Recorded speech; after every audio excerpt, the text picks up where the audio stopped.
Maybe the government was to blame to some extent, but many of these factors were not caused by the government. They resulted from external causes. There's not a single incident where overseas Chinese or any foreigner has been affected by the demonstrations.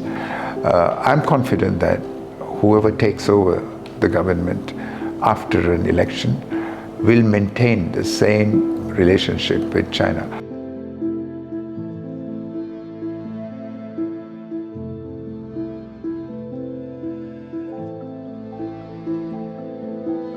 There have been large-scale protests about the government. There was a shortage of cooking gas, fertilizer, medicine, and even food stocks. Unhappiness, the resentment, the pain caused to the people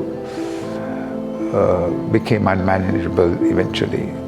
They demonstrated, and eventually their demonstrations resulted in the president resigning, the then prime minister resigning, the almost entire cabinet resigning. The shortages in Sri Lanka, of course,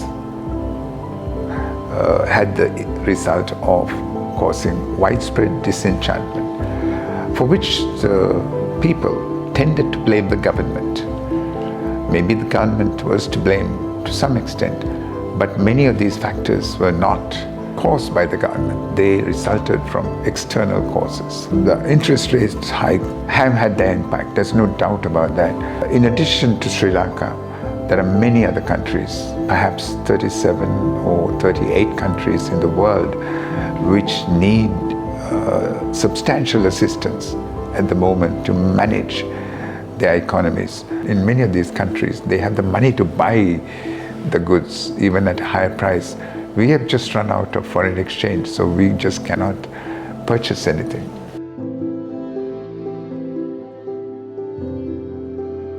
The IMF team visited Sri Lanka at the end of last month, and we had official level discussions. And judging by the reports which we have received, the official level discussions were very satisfactory. The discussions are only at a preliminary stage. There's no initial agreement at this stage, and we will hope that their terms and conditions will not be onerous, because we are in a difficult situation now and the people are suffering. We are not in a position to impose further suffering on our people. We have appointed a team of legal advisors from London and a team of experts on debt restructuring. That we are also in discussion with our bilateral lenders to see how the monies that we have borrowed or the repayments that are due can be managed in a way that will enable us to recover sooner than later.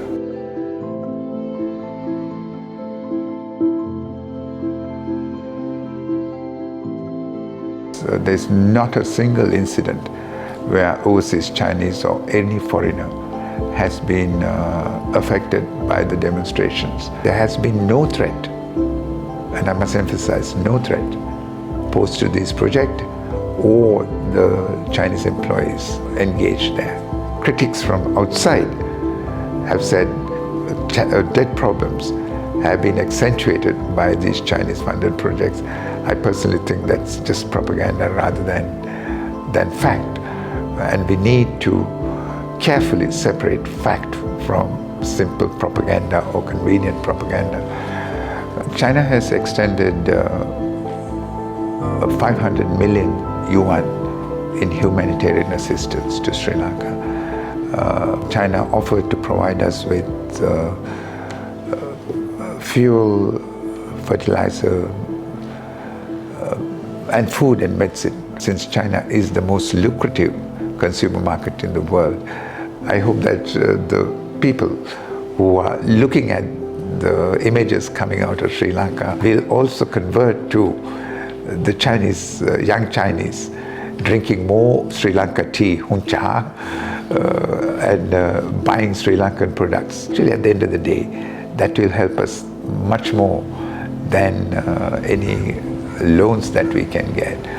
I'm confident that whoever takes over the government after an election will maintain the same relationship with China, because China has now become our major trading partner as well as our major investor. We must maintain the confidence of the Chinese government as well as the goodwill of the Chinese people. Hopefully, the new government will adhere to these principles and maintain the relationship as it is now.